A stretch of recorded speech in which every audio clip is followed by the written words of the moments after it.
Hi guys, இந்த video பார்க்க வந்த எல்லாருக்கும் வணக்கம், வந்தனம், நமஸ்காரம், நமஸ்தே, ஆவர்ஜினி, ஆக்குமா, ஹத்திமா, அல்லாம், அல்வா, ஆலைக்கா.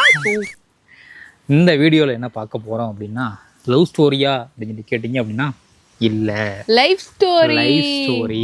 ஆக்சுவலா எங்களை வந்து ஜோ மாசா உங்களுக்கு தெரியும், ஜோ மா. நிறைய பேர் என்ன நினைச்சிட்டு இருக்கிறாங்க அப்படின்னா, இவ்வளவுதான் வந்து ஜோமா, இவளோட பேரு ஜோமா அப்படி இல்லாம பேர் வைப்பாங்க.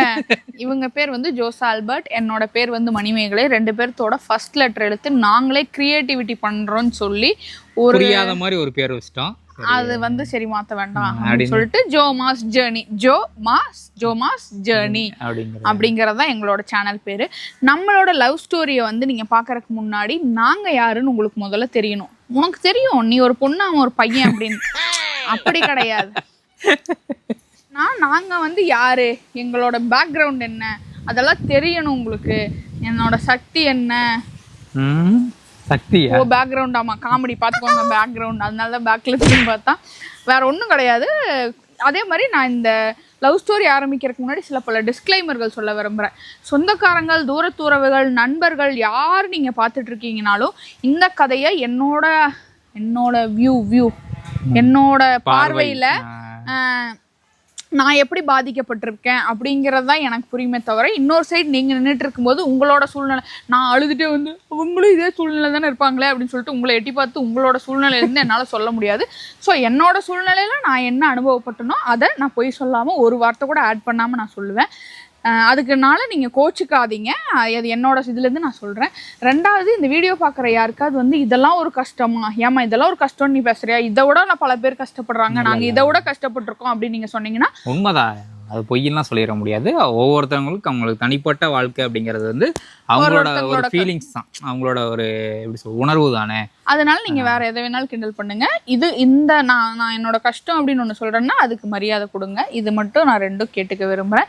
நான் வந்து நம்ம லவ் ஸ்டோரி ஆரம்பிக்கிறதுக்கு முன்னாடி நாங்க யாரு அப்படிங்கிற ஒரு சின்ன இன்ட்ரோ நாங்க கொடுக்க விரும்புறோம். போலாமா? எங்க போலாம் சொல்லு. சொல்ல மாட்டேன். வீடியோக்குள்ள போலாமா? போலாம். ஃபர்ஸ்ட் வந்து ஆல்பர்ட் சொல்லுவார். இல்ல ஃபர்ஸ்ட் வந்து மணிமேகலை சொல்லுவா. நான் சொல்ற கேப்ல அவன் என்ன சொல்லலாம்னு யோசிச்சுக்குவான். அதனால ஆல்பர்ட் தான் சொல்லுவார். சும்மா நான் அப்படியே வந்து நிக்கிறேன், எனக்கு தெரியல என்ன. சும்மா நிக்கிறியா? சும்மானா என்ன, எது ப்ரிப்பேர் பண்ணாம வந்து நிக்கிறேன். என்னன்னா ஓகே, இன்னும் கொஞ்சம் சீரியஸா போகும்னு நினைக்கிறேன். என் பேர் வந்து மணிமேகலை. நான் வந்து கோயம்புத்தூர்ல ஒரு சின்ன கிராமத்துல ஒரு சாதாரண ஒரு விவசாய எனக்கு தமிழ் வந்து கொஞ்சம் திணறும். நான் உடனே நீ இங்கிலீஷ் பீட்டர் அப்படிலாம் நினைக்காதீங்க. அந்த வார்த்தையை தப்பா சொல்லுவேன். நான் வந்து எனக்கு குங்குங்கோ அப்படிதான் வரும், அந்த மாதிரி. அதனால நிறுத்தி நிதானமா பேசுற, கொஞ்சம் டங்க் ரோலிங் பிரச்சனை இருக்கு, மற்றபடி எதுவும் இல்லை. விவசாய பின்புலத்தை ஒரு மனிதரோட ஒரு பொண்ணு. நானு பெரிய சம்பாத்தியம், பெரிய சேமிப்பு அப்படின்னு கிடையாது. இன்னைக்குமே எங்க அப்பா எங்க ஊர்ல என்ன தெரிஞ்சவங்களுக்கு தெரியும், வேலை செஞ்சு கஷ்டப்பட்டு தான் சாப்பிட்டு இருக்காரு. அவரோட கடன்கள் அவருக்கு இன்னும் இருக்கு. அவருக்கான 5 பைசா சேவிங்ஸ் கிடையாது. கிட்டத்தட்ட அவரோட 68வது வயசுல அவர் இன்னும் கஷ்டப்பட்டுட்டு இன்னும் உழைச்சிக்கிட்டே தான் இருக்காரு. அப்படி ஒரு சூழ்நிலையில தான் நான் வளர்ந்தேன். எங்கள் அப்பா வந்து ஒரு நார்மலான கம்பெனிக்கு வேலைக்கு போயிட்டு இருந்தாரு. எங்கள் அம்மா ஒரு ஹவுஸ் ஒய்ஃப். எனக்கு ஒரு தங்கச்சி இருக்காங்க. எங்கள் அப்பா வந்து அந்த கம்பெனிக்கும் வேலைக்கு போயிட்டு தோட்டம் இருக்கும், தோட்டத்தையும் பார்த்துட்டு எங்களை வளர்த்தாரு. என்னை வந்து 5th வரைக்கும் மெட்ரிகுலேஷன் ஸ்கூலில் தான் படிக்க வச்சார். நான் மெட்ரிகுலேஷன் ஸ்கூலுக்கு போயிட்டு இருந்தேன். லைஃப் நல்லா தான் போயிட்டு இருந்துச்சு. நான் ஒரு 3rd ஸ்டாண்டர்ட் படிக்கும்போது எங்கள் வாழ்க்கையே மாறுச்சு. அப்படி ஒரு விஷயம் நடக்கும்னு கூட நாங்கள் இமேஜின் பண்ணது கிடையாது. இப்போ வேலை இல்லைன்னா ஒரு நாள் முன்னாடி கூப்பிட்டு சொல்லுவாங்க, இல்லைனா ஒரு மாதத்துக்கு முன்னாடி கூப்பிட்டு நீ வந்து பேப்பர் போட்டிருப்பா, 1 month நோட்டீஸ், நீ அதுக்குள்ளே வேறு வேலை பார்த்துக்கோன்னு சொல்லுவாங்க. ஆனால் எங்கள் அப்பாவுக்கு வந்து ஒரு நாள் காலையில் வேலைக்கு கிளம்பி போகிறாரு. போகும்போது வந்து கம்பெனி இல்லை, கம்பெனி வந்து சீல் வச்சுருந்தாங்க. கம்பெனிக்கு நிறைய டெபிட்ஸ் ஆனதுனால மூடி சீல் வச்சுருந்தாங்க. இதுக்கடுத்து எப்படிரா லைஃப் போகுது, அவ்வளோதான் அப்படின்னு நினச்சி நாங்கள் இதாயிட்டோம். எப்படி சொல்கிறது, அது வந்து வார்த்தையில எக்ஸ்பிளைனே பண்ண முடியாது. நான் வந்து ஸ்கூலுக்கு கிளம்பிட்டு இருக்கேன் காலையில். எங்கள் அப்பா வந்து கம்பெனி போயிட்டு 2 பெண் குழந்தைங்க திரும்பி வந்து உட்காந்துருக்காரு. கண் ஃபுல்லாக கலங்கியிருக்கேங்க. அம்மா என்னாச்சு ஏன் வேலைக்கு போகல, என்னாச்சு அப்படின்னு கேட்கும்போது, இல்லை அவ்வளோதான் இனிமேல் அப்படின்னு சொல்லும்போது எங்கள் அப்பா உடஞ்சிட்டாரு. அன்னைக்கு தான் நான் எங்கள் அப்பா உடஞ்சதை நான் பார்த்தேன். அதுக்கப்புறம் வந்து ரேஷன் 2 மாடு தான் இருக்கும் எங்கள் வீட்டில். எங்களோட தோட்டம் இருக்குது, பட் என்ன அப்படின்னா கிணறு தான் எங்களோட தோட்டத்துக்கு. போர்வெல் சோர்ஸ்லாம் கிடையாது. கிணறுலாம் இடிஞ்சு உள்ளே விழுகிறதுல கிணத்துலேருந்து தண்ணி எங்களால் எடுக்க முடியாது. இப்பயும் வந்து நாங்கள் வந்து ட்ரிங்கிங் வாட்டர் வந்து எங்கள் அப்பா போய் 2 வீலரில் கொண்டு வந்து தான் இப்பயும் தண்ணி குடிக்கிறாங்க. தண்ணி வசதி கிடையாது. இது வந்து எப்படி வேணாலும் யாராவது அப்படி சொல்லி நீங்கள் கேட்கலாம். போர் போட முடியாது, ஏன்னா அந்த இருக்கிற இடத்துல வந்து பங்கு பிரிக்காமல் இருக்கு, பங்கு சொத்து தகராறுகள் போயிட்டு இருக்கு. அதனால அதுவும் பண்ண முடியாது. இன்னொன்று என்ன அப்படின்னா நல்ல தண்ணி வந்து நாங்கள் போய் 2 வீலரில் 2 குடமாக போட்டு எடுத்துகிட்டு வருவோம். ஐ மீன் நாங்கள் யூஸ் பண்ணுற தண்ணி, மற்ற தண்ணி எல்லாம் வந்துட்டு நாங்கள் வந்து காசு கொடுத்து டெம்போவில் லாரியில் கொண்டு வருவாங்கல்ல, அதுதான் மாடு இருக்குல்ல. ஆமாம், அந்த மாதிரி ஒரு ஏரியா, ஒரு ரூரல் ஏரியாவில் பிறந்து நார்மலான ஒரு பொண்ணு. நீ ஏன் இவ்வளோ பேசுகிற அப்படின்னு நிறைய பேர்த்துக்கு டவுட் இருக்கும். என்னோட இளம காலத்தில் நான் நிறைய ஹர்ட் ஆகிருப்பேன். என்னால் சில திருப்பி கேட்டிருக்க முடியாது, சில சுச்சுவேஷன்ஸை ஃபேஸ் பண்ணியிருக்க முடியாது. அதெல்லாம் எல்லாமே இன்னைக்கு என்னால் பேச முடியும் அப்படிங்கிற ஒரு தைரியம் வந்ததுக்கப்புறம் அந்த ஆதங்கத்தை நான் வெளிப்படுத்துறதா கூட இருக்கலாம். அண்ட் அதே மாதிரி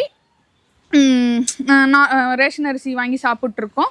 எங்களுக்கு வந்து 1 டம்ளர் மட்டும் 1 கிலோ அந்த மாதிரி மட்டும் கடையில் அரிசி வாங்குவாங்க. 1 டம்ளர் அரிசி வந்து போட்டு, நல்ல அரிசி சொல்கிறேன், போட்டு ஸ்கூலுக்கு கொடுத்துடுவாங்க. இது எனக்கும் நடந்திருக்குது. வீட்டில் வந்து ரேஷன் அரிசி தான் சின்ன வயசில். அப்போ ஸ்கூலுக்கு வந்து கொண்டு போகும்போது சுற்றி நிறைய பசங்களாக உட்காந்து சாப்பிடுவாங்கல்ல, அதனால அம்மா வந்து தனியாக அரிசி வாங்கிட்டு வந்து அதில் சமைச்சு கொடுப்பாங்க, சமைச்சு கொடுத்துட்ருக்காங்க. அப்போ அதை தான் சாப்பிட்டு நார்மலாக வளர்ந்த ஒரு பொண்ணு. நான் 3rd ஸ்டாண்டர்ட் படிக்கும்போது இது நடக்குது. ஒரு 4th ஸ்டாண்டர்டுங்கும் போது வந்து என்னால் ஃபீஸ் கட்ட முடியாது. அடிக்கடி ஃபீஸ் கட்டாதவங்க யார் அப்படின்னு லிஸ்ட் வரும்போது என் பேரை சொல்லவே வேணாம், நானே எந்திரிச்சு போயிடுவேன். அந்த மாதிரி ஒரு பொண்ணு நான். எனக்கு வந்து டான்ஸ்னால் ரொம்ப பிடிக்கும். டான்ஸ் அப்படின்னு நான் வந்து ஒரு 60 பேர் 70 பேர் டான்ஸ் ஆடுற ஒரு இதில் வந்து நான் டான்ஸ் ஆடுறதுக்கு ஒரு சான்ஸ் கிடைக்கிது. ஸ்கூலில் ஒரு ஆனுவல் டே ஃபங்க்ஷனு.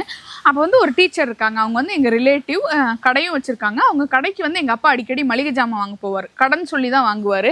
ஸோ அந்த கடுப்பா இல்லை வேறு ஏதாவது வெஞ்சன்ஸா என்னன்னு தெரியாது, அவங்க கடைக்கு எங்கள் அப்பா போகும்போதுலாம் என்னை பற்றி ஏதாவது சொல்லி கொடுத்துட்டே இருப்பாங்க. எங்கள் அப்பா வீட்டில் வந்து நம்ம இவ்வளோ கஷ்டப்படுறோம், இவ்வளோ கஷ்டப்பட்டு இவ்வளோ மெட்ரிகுலேஷனில் படிக்க வைக்கிறோம், படிக்க மாட்டேங்கிறா அப்படின்னு சொல்லிட்டு என்னை தூக்கி போட்டு மிதிப்பார்.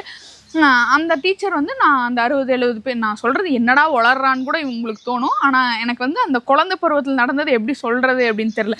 கிட்டத்தட்ட ஒரு அப்யூஸ்மெண்ட் மாதிரி தான், எப்படி சொல்கிறதுன்னு தெரில. 60-70 பேர் ஆடுறோம், நான் நல்லா ஆடுறேன்னு சொல்லிட்டு என்னை ஃப்ரண்ட் ரோவில் போடுறாங்க. அப்போ வந்து அந்த ஒரு இது இருக்கும்ல, கடைசியாக வந்து ரிஹர்சல் மாதிரி பார்ப்பாங்க. கடைசியாக இல்லை, ஒரு 10 நாளைக்கு முன்னாடி இவங்கெல்லாம் கரெக்டாக ஆடுறாங்களா அப்படின்னு எல்லா டீச்சர்ஸும் உட்காந்து அந்த ரிஹர்சல் பார்க்குறாங்க. பார்க்கும்போது வந்து அந்த டீச்சர் நல்லா ஆடி முடிச்சோன்னே எல்லாத்துக்கும் அப்ளாஸ் கிடச்சிது, எல்லோரும் சூப்பராக ஆடினீங்க அப்படின்னு சொல்லிட்டு அந்த டீச்சர் என்னை கூப்பிட்டாங்க. அவங்க ஒரு மேக்ஸ் டீச்சர். நான் வந்து பேரை சொல்கிறது அதெல்லாம் எனக்கு எந்த பயமும் கிடையாது. எங்கள் அப்பாட்ட சண்டைக்கு வருவீங்க, என் குடும்பத்தோட நலன் கருதி மட்டும்தான் நான் அவங்களோட எதுவுமே சொல்ல. இதையும் பார்த்துட்டு சண்டைக்கு வந்தாலும் வரலாம், பட்டு அதெல்லாம் கவலைப்படுறதா இல்லை. அந்த ஸ்டேஜெலாம் நாங்கள் தாண்டிட்டோம். என்ன அப்படின்னா, உங்கள் அப்பாவோட சூழ்நிலை தெரிஞ்சு தான் நீ டான்ஸில் சேர்ந்துருக்கியா அப்படின்னு என்னை பார்த்து கேட்டாங்க. நான் சொன்னேன், நான் நல்லா ஆடுறேன், எனக்கு பிடிச்சிருக்கு, நான் பண்ணுறேன். உனக்கு பிடிச்சிருக்கு அப்படின்னா அப்போ வந்து அந்த ஃப்ராக் வந்து இந்த டான்ஸ் காஸ்டியூம் 200 or 250 rupees உங்கள் அப்பாவால் 250 ரூபா உனக்கு கொடுக்க முடியுமா, நீ வந்து முன்னாடி ரோல் ஆடிட்டுருக்க அப்படின்னாங்க. இல்லை அப்பா, நான் எங்கள் அப்பாட்ட கேட்டிருந்தேன் முன்னாடி. எங்கள் அப்பா சரி நான் என்ன, நான் அப்பாவோட செல்லம், என்ன கேட்டாலும் கிடைக்கும். அந்த மாதிரி அந்த கஷ்டத்துலேயும் எனக்கு வேணுங்கிறத எங்கள் அப்பா வாங்கி கொடுப்பாரு. அந்த மாதிரி இல்லை அப்பா கொடுக்குறேன்னு இருக்காங்க, உன்ன மாதிரி ஒரு பொண்ணை பார்த்ததே கிடையாது, உங்கள் அப்பாவுக்கு நீ எப்போ பார்த்தாலும் கஷ்டம்தான் கொடுப்ப, என்ன ஜென்மோனி எல்லாம் அப்படிங்கிற மாதிரி ஒரு மாதிரி பேசிட்டாங்க. பேசிட்டு எனக்கு டான்ஸ் சொல்லி கொடுக்குற டீச்சரை கூப்பிட்டு, இவளுக்கு இதெல்லாம் அஃபோர்ட் பண்ண முடியாது, இவனால் ஃபேமிலி என்ன எப்படின்னு பார்த்துட்டு சேர்க்க மாட்டிங்களா, இவனால் இதெல்லாம் அஃபோர்ட் பண்ண முடியாது, இந்த சீஃப் கெஸ்ட் வரும்போது பூ போடுவாங்க, அதில் தூக்கி இவ்வளோ போடுங்க அப்படின்னு சொல்லி போட்டுட்டாங்க. அது வந்து இன்னியுமே நம்மளால் அது பண்ண முடியலையே அப்படின்ற ஒரு இது வந்து மனசு மறக்காது. அந்த மாதிரி ஏதாவது டீச்சர் இதை பாட்டிருக்கீங்க அப்படின்னா, ஒரு குழந்தையோட இயலாமையை வச்சு அந்த அன்னையிலேருந்து எனக்கு மேக்ஸ் வரவே வராது. நான் மேக்ஸில் எனக்கு தெரிஞ்சு 10th வரைக்கும் நான் ஒரு கிளாஸ் டெஸ்ட் கூட நான் பாஸ் பண்ணதா ஹிஸ்ட்ரி இருக்காது. அதுக்கப்புறம் வந்து நான் டிப்ளமோ சேர்ந்தேன். டிப்ளமோ சேர்ந்து அங்கே வந்து லோகநாத் சார்னு ஒரு சார் இருப்பார்.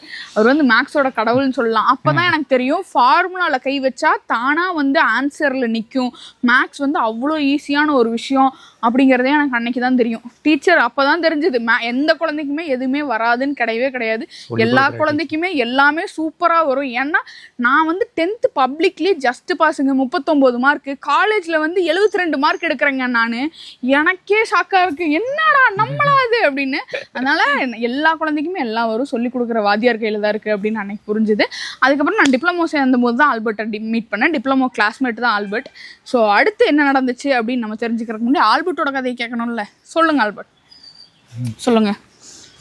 எங்க பிறந்தீங்க? ஆஸ்பத்திரியில். அம்மா வயிற்றுல இருந்து பிறக்கலையா? 8 வாட்சர் உடனே மாத்திட்டாவ. என்னை பத்தி சொல்லணும் அப்படின்னா என்னோட பேர் வந்து Jose Albert. Joseph Albert. Jose Albert. Joseph Albert. Joseph ஆல்பர்ட்னு பேர் வச்சாங்க குழந்தையா இருக்கும்போது. அது ஸ்கூல்ல வந்து ஒரு டீச்சர் ஜோஸ் ஆல்பர்ட் எழுதி கொடுத்தாங்க. மாத்தி எழுதி கொடுத்துட்டாங்க. அது நல்லா இருக்குல்ல, அதனால நான் அப்படியே வச்சுக்கிட்டேன். நல்லா இருக்கு. அதனால என் சர்டிஃபிகேட்ல எல்லாம் ஜோஸ் ஆல்பர்ட் அப்படின்னு தான் இருக்குது. அதனால நான் ஆபீஷியலி இப்போ இவர் ஜோஸ் ஆல்பர்ட். ஆமா. நான் வந்து திருச்சியில வந்து பிறந்தேன். அம்மாவோட ஊர் வந்து அப்ப ஆஸ்பத்திரியில பிறக்கலையா? அம்மாவோட ஊர் வந்து திருச்சி, அப்பாவோட ஊர் வந்து கோயம்புத்தூர். சொல்லு. கோயம்புத்தூர் தான் இங்கே வந்து செட்டில் ஆகியிருந்தாங்க. அப்புறம் கேரளாவில் போய் கொஞ்சம் நல்லா இருந்தாங்க அப்பா வீடு. ஸ்கூலில் 2வது படிக்க வரைக்கும் திருச்சியில் தான் இருந்தேன். அப்புறம் ஸ்கூல் மாறிட்டே தான் இருந்தேன். 3வது படிக்கும்போது அவினாசி ஷிஃப்ட் ஆகிட்டேன். 4வது படிக்கும்போது மறுபடியும் இங்கே கோயம்புத்தூர் வந்துருந்தேன். 4வது 5வது இங்கே தான். 6th வந்து மேட்டுப்பாளையம், அப்புறம் 7th மறுபடியும் கோயம்புத்தூர். இந்த மாதிரி நிறைய மேட்டுப்பாளையத்துல இருந்தியா? ஆமாம். அப்புறம் 7th இங்கே வந்துட்டேன். அப்படியே ஸ்கூல் லைஃப்லாம் போச்சு. 7th அப்புறம் தான் வீட்டில் கஷ்டம். என்ன வீட்டில் முன்னாடி இருந்தே கஷ்டம்தான். அதே மாதிரி தான் மணிமேகலை சொன்ன மாதிரி தான் ஓட்ட பேண்ட்டை தான் போட்டு போவேன். ஆல்பர்ட் வந்து சொல்லுவாரு, ஆல்பர்ட் வந்து ரொம்ப பின்னாடி சிம்பத்தி அந்த மாதிரிலாம் வெளியே பேச மாட்டோம். இன்னும் கஷ்டம் இருந்தாலும் எனக்குள்ளேயே இருக்கணும் அந்த மாதிரி. பேண்ட் சட்டையை வந்து இப்படி இழுத்து கீழே வச்சு பேண்ட்டை மறைச்சு வச்சிருந்தேன். ஏன்னா பின்னாடி ஓட்டையா இருக்கும். என்னோட பேண்ட் வாங்குறதுக்குலாம் காசு இருக்காது, வேற யாராவது யூஸ் பண்ணிட்டு கொடுப்பாங்கல்ல. அந்த மாதிரி பேண்ட்டை வந்து அம்மா யாருக்காவது வேணாம்னு சொல்லி கொடுப்பாங்கல்ல, அதை வாங்கி தான் எனக்கு கொடுப்பாங்க. ஸோ நான் அதை போட்டு தான் ஸ்கூலுக்குலாம் வந்து போயிருக்கிறேன். ரொம்ப கஷ்டம்தான். அப்போ அம்மா வந்து கட்டட வேலைக்கு போயிட்டு இருந்தாங்க. அப்பாவுக்கு வந்து வேலை சரியாக இல்லை. அப்புறம் அப்பாவுக்கு வந்து ஹார்ட் அட்டாக் வந்திருந்தது. ஸோ இந்த மாதிரி பிரச்சனைனால அவரால் ஹெவியெல்லாம் வேலை செய்ய முடியல. அவரும் அப்படியே போகாமே இருந்துட்டார். அம்மா தான் பார்த்துட்டு இருந்தாங்க ஃபுல்லாகவே. ஆல்பர்ட் வந்து மேம்போக்கா சொல்றாரு. ஆக்சுவலா நான் சொல்றேன், ஆல்பர்ட் வந்துட்டு 10th வரைக்கும் கோயம்புத்தூர்ல படிச்சாங்க. அதுக்கப்புறம் வந்துட்டு ஐடிஐ திருச்சி போய் முடிச்சுட்டு அதுக்கப்புறம் வந்துட்டு கோயம்புத்தூர் வந்து வேலை செய்யாத கம்பெனி கிடையாது. எல்லா கம்பெனிலும் ஒரு வருஷம் இன்ஃபேக்ட் சொல்லணும்னா எலக்ட்ரீஷியன் வேலை, பெயிண்டிங் வேலை. அதுக்கப்புறம் நம்ம கேவலமான சொந்தக்காரங்க இருப்பாங்கல்ல, அவங்க வந்து ஆல்பர்ட்டை வந்து காஜா எடுக்கிற கொண்டு போய் டெய்லரிங் கடையில விட்டுருக்காங்க. மெக்கானிக் வேலை கத்துக்கோ, மெக்கானிக்கு ஸ்கோப் இருக்கு அப்படின்னு சொல்லிட்டு கொண்டு போய் மெக்கானிக் ஷாப்ல 10th லீவ்ல உட்கார வச்சிருந்திருக்காங்க. 10 ரூபா சம்பளம் 10th லீவ்ல. நான் 10 ரூபா சம்பளத்துக்கு ஒரு நாள் 10 ரூபா. நான் இங்க தான் எங்க வீட்டு பக்கத்துல தான் இருக்கு அந்த மெக்கானிக் ஷாப். அங்க மெக்கானிக் ஷாப்ல கொண்டு லாரி ஷாப்ல போய் வேலைக்கு விட்டுருக்காங்க. அதுக்கப்புறம் கொஞ்ச நாள் கழிச்சு டிராயிங் கிளாஸ்ல சேர்த்து விட்டுருக்காங்க. நம்மள இப்படி எல்லாம் குடும்பப்படுத்தின சொந்தக்காரங்களுக்கு நம்ம மேல பாசம் வந்துருச்சு, நம்மள டிராயிங் கிளாஸ்ல சேர்க்கறாங்க அப்படின்னு. ஒரு குழந்தை, ஒரு 10வது குழந்தை என்ன பண்ணும்? நல்லா வரைவேன். ஆமா, நான் நல்லா வரைவேன் சின்ன வயசுல. இப்பயும் விட்டா வரைவேன் தான். ஆனா அந்த டைம்ல வந்து என்னை போய் டிராயிங் கிளாஸ்ல விட்டுட்டு வீட்டுல வந்து பேசிட்டு இருக்கிறாங்க. இந்த உட்காந்து பெயிண்ட் காம்பவுண்ட்லலாம் வரைவாங்கல்ல, பேர்லாம் எழுதுவாங்கல்ல. ஸோ அந்த மாதிரி போய் இவனை சேர்த்து விட்டுறலாம் அப்படிங்கிற மாதிரி பேசிட்டு இருந்தாங்க. எனக்கு அப்படியே வெறுத்து போச்சு. நான் வந்து எனக்கு என்னோட குடும்ப கஷ்டம்னா, ஆல்பர்ட்டுக்கு வந்து கூட இருந்த ரிலேட்டிவ்ஸ் எல்லாருமே நல்லா இருந்த போதும் டம்ப் பண்ணணும், இவனுங்க மேலேயே வரக்கூடாது அப்படின்னு நினைச்ச ஒரு ஆளு. இப்பயுமே நிறைய பேர்த்துக்கு அவங்க சொந்தக்காரங்கள்ல ஆல்பர்ட்டை பிடிக்காது, ஆல்பர்ட்டுக்கு நிறைய பேர்த்த பிடிக்காது. ஏன்னா நம்ம இப்படி பண்ணணும்னு நினைச்சுமே இவன் வளர்ந்துட்டானே அப்படிங்கிற ஒரு கடுப்பு அவங்களுக்கு. இன்னொன்னு இவங்களுக்கு எப்படின்னா, என்னை அந்த அப்ப இப்படிலாம் பண்ணீங்களடா, இப்ப நீங்க எனக்கு வேணாண்டா அப்படிங்கிற மாதிரி ஒரு இது. இருந்தாலும் போய் மூஞ்சிக்கு முன்னாடிலாம் யார்கிட்டையும் சொல்ல மாட்டேன், யாரையும் ஹர்ட் பண்ணக்கூடாது இல்ல, மனசு டேரக்டா போய் மூஞ்சிக்கு முன்னாடி பேசி சங்கடப்படுத்தக்கூடாது அப்படிங்கறதுனால ஒதுங்கி வந்துருவாங்க. அதனாலதான் இப்பெல்லாம் வாஷ் பண்ணி சொந்தக்காரங்களாம் வச்சு கிளிக்கும் போது நான் ஏன் சப்போர்ட் பண்றேன்னா இதான் காரணம். அதான் ஆல்பர்ட் பார்க்காத வேலை இல்லை அப்படின்னு ஆக்சுவலா சொல்லணும். ஒரு 6வது படிக்கிற, ஒரு 7வது படிக்கிற பையனை காஜா எடுக்க விட்டா அந்த குழந்தையோட இன்னர் ஒரு இதுன்னு சொல்லுவாங்கல்ல, ஒரு தன்னம்பிக்கைங்கிறது எவ்வளவு 7வது படிக்கும் போது, 8வது 9வது படிக்கிற போது, 10வது படிக்கும் போது கூட நான் டெய்லரிங் கிளாஸுக்கு போயிட்டு இருந்தேன். டெய்லி சாயந்தரம் நான் போய் உட்காந்து காஜா எடுத்துட்டு இருப்பேன். எத்தனை பேர் டெய்லரிங் கிளாஸ் போயிருப்பாங்கன்னு தெரியல, மேபி அதை பத்தி தெரிஞ்சிருக்கும். அதில் நான் போய் உட்காந்து சாயந்தரத்துல நான் எனக்கு படிக்கிறதுக்கு அந்த படிக்கணுங்கிற தாட் எனக்கு ஏன் வரலன்னா கூட தெரில. ஆனால் அதுக்கு மேலே 10th மார்க் கம்மியாயிடுச்சு. ஆனால் அதுக்கு மேலே தான் எனக்கு படிக்கணும்னு ஆசையே வந்துச்சு.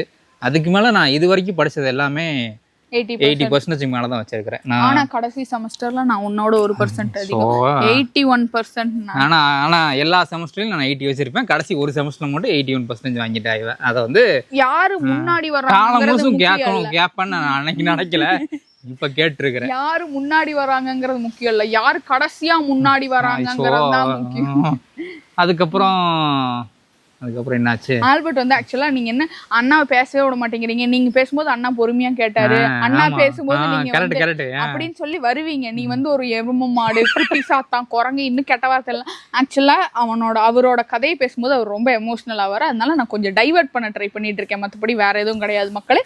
அப்புறம் 10th முடிச்சோடனே போய் என்னை வேண்டாம் இருப்பா போய் ஐடியில் விட்டாங்க. இருந்தாலும் நான் அங்கேயும் நல்லா படித்தேன், 80% வாங்கினேன். நான் ஃபஸ்ட்டு அங்கே படிக்க மாட்டேன்னு தான் சொன்னேன். இருந்தாலும் போய் படித்து 80% வாங்கிட்டு வெளியே வந்து 17 வயசில் முடித்தேன் கரெக்டாக. அப்புறம் நான் போய் வேலைக்கு ஜாயின் பண்ணிட்டேன், அப்ரண்டிஸ் ட்ரைனிங் போய் ஜாயின் பண்ணிட்டேன். ஸோ அப்போலேருந்து வேலைக்கு போயிட்டு தான் இருக்கிறேன் இப்போ வரைக்கும். அந்த டைமில் வந்து அப்ரண்டிஸ் பண்ணிகிட்டு இருக்கிற டைமில் வந்து அப்பா வந்து இறந்துட்டார் எனக்கு. அப்பா இறந்ததுக்கப்புறம் ரொம்ப என்ன சொல்கிறது, அம்மா பையன் உறவு கேள்விப்பட்டிருப்பீங்க, அம்மா பையனுக்கு ஒரு பாண்டுன்னு. இது வந்து அப்பா பையன். ஆமாம். ஸோ என்ன பண்ணுறதுனே தெரில. நான் ரொம்ப செல்லமாக இருப்பேன் அப்பா கூட. திடீர்னு இறந்துட்டாரு, அப்படியே உடஞ்சி போயிட்டோம், குடும்பமே உடஞ்சி போச்சு. வேலைக்கு போயிட்டு தான் இருக்கிறோம், இருந்தாலும் அடுத்த ஸ்டெப் என்ன பண்ணுறது அப்படிங்கிறத பற்றி தெரியல, என்னன்னு யோசிக்கவும் முடியல. அந்த மாதிரி போயிட்டு இருந்துச்சு. அழுவேன், ரொம்ப அழுவேன். அப்பா நினச்சாலே, இப்போ நினச்சாலும் கண்ணில் குளம் தண்ணி வந்துடும், அந்த மாதிரி இருந்துச்சு. அப்புறம் அப்படியே போயிட்டு இருந்தது. அப்புறம் எனக்கு படிக்கணும்னு ஆசை இருந்துகிட்டே இருந்துச்சு. அப்புறம் நான் வேலைக்கு போயிட்டே தான் இருந்தேன். ஒரு அப்ரண்டிஸ் அந்த டைம் வந்து பார்த்திங்கன்னா ஒரு 4 வருஷம் வேலைக்கு போயிட்டே தான் இருந்தேன். அதுக்கப்புறம் படிக்கணும் மறுபடியும் போயிட்டோம்னா பெயிண்டிங் வேலைக்கு போயிட்டு இருந்தேன். அதாவது என்னோடய அப்ரண்டிஸ்லாம் முடிஞ்சிச்சு. அதுக்கப்புறம் வேறு வேலைக்கெல்லாம் மாறி ரொம்ப டிப்ரெஷன் ஸ்டேட்டில் இருந்தேன் ஒரு டைமில். அப்போ வந்து சரி இங்கே பக்கத்தில் பெயிண்டிங் வேலை இருந்துச்சு. அம்மா வந்து கட்டட வேலைக்கு போவாங்க. ஸோ அவங்க வந்து கேட்டாங்க ஏதாவது வேலைக்கு போறியா அப்படின்னு சொல்லி. சரி நான் இங்கே வேணால் வர சும்மா கொஞ்சம் நாளைக்கு அப்படின்னு பெயிண்டிங் வேலைக்கு போயிட்டு இருந்தேன். அப்போ படிக்கணும் மறுபடியும் எனக்கு ஆசை இருந்துச்சு. ஸோ போய் படிக்கலாம்னு சொல்லி கம்ப்யூட்டர் கிளாஸ் ஜாயின் பண்ணலாம், ஃபோட்டோஷாப்லாம் கற்றுக்கலாம் அப்படின்னு சொல்லி அப்போ போய் கிளாஸுக்கு போய் படிச்சுட்டு இருந்தேன். அப்போ வந்து எங்களோட ரிலேட்டிவ் ஒருத்தவங்க வந்து வந்திருந்தாங்க. அவங்க போய் பார்த்துட்டு வேற ஒருத்தவங்கள்ட்ட போய் சொன்னாங்க. இன்னொருத்தவங்க அவங்களோட ரிலேட்டிவ் வந்து ட்ரஸ்ட் வச்சு நடத்திட்டு இருக்காங்க, ஒரு எம்எல்ஏவாக இருந்தாங்க அவங்க. ஸோ அவங்க மூலிமா வந்து அவங்க ட்ரஸ்ட் மூலிமா வந்து படிக்க வைக்கிறேன், படிக்கிறியா அப்படின்னு சொல்லி கேட்டாங்க. அப்போ சரி எனக்கு சான்ஸ் கிடச்சிது இது அப்படின்னு சொல்லிட்டு நான் படிக்க போகலாம் அப்படின்னு முடிவு பண்ணி சரி நான் போய் டிப்ளமோ ஜாயின் பண்ணுறேன் அப்படின்னு. அங்கே தான் நாங்கள் 2 பேரும் மீட் பண்ணோம். அதுக்கு மேலே கதையெல்லாம் வந்து அடுத்த எபிசோடில் சொல்கிறோம். உங்களுக்கு கடுப்பாக இருக்குன்னு எனக்கே தெரியும். இதுவே 15-16 நிமிஷத்தை கடந்து போய்கிட்டு இருக்கு. இதுக்கப்புறம் வந்து போச்சு அப்படின்னா அப்லோட் பண்ண முடியாது. அதனால பண்ண முடியும், ரொம்ப பெருசாக போயிட்டுருக்கோம். நாங்கள் எப்படி பார்த்தோம், என்ன நடந்துச்சு, ஜோஸ் அண்ணா எப்படி ஜோஸ் புருஷராக மாறினாரு, இந்த கதையெல்லாமே வந்து அடுத்தடுத்த எபிசோடில் சொல்கிறோம். So until then bye bye, Tata.